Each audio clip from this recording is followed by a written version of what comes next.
Hey everyone, it's Janine here, and today we're going to be talking about 3 ways to share finances with your partner.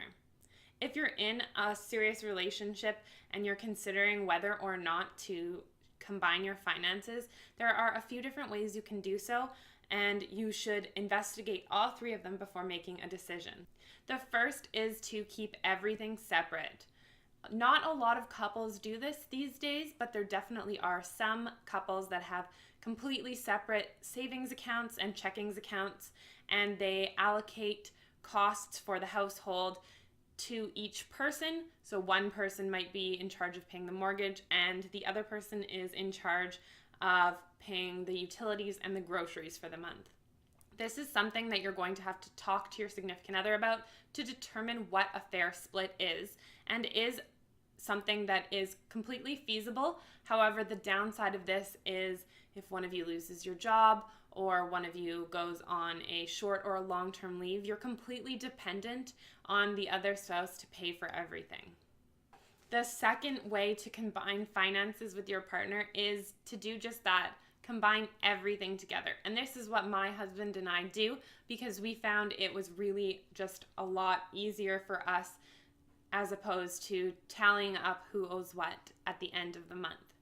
In doing this, you need to have a lot of trust in your partner, and you need to make sure that you are having those money conversations frequently.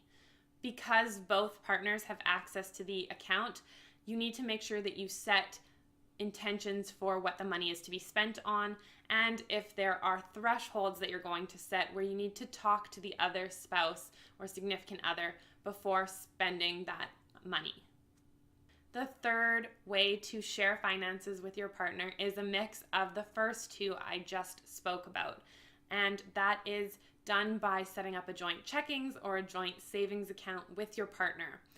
Each spouse or significant other is going to be contributing a certain amount to this account, and you will need to decide whether or not that needs to be 50-50, or if you're going to take the approach of contributing to the household based on the proportion of income you bring into the house.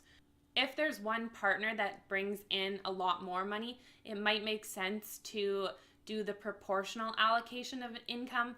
However, if both partners earn about the same amount of money, it can make sense to do the 50-50 split.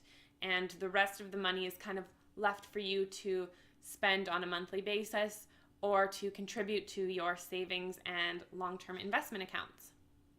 If you enjoyed this video, please give it a thumbs up and subscribe to my channel. And if you have any questions or comments around sharing finances with your significant other, please leave them in the comments section below.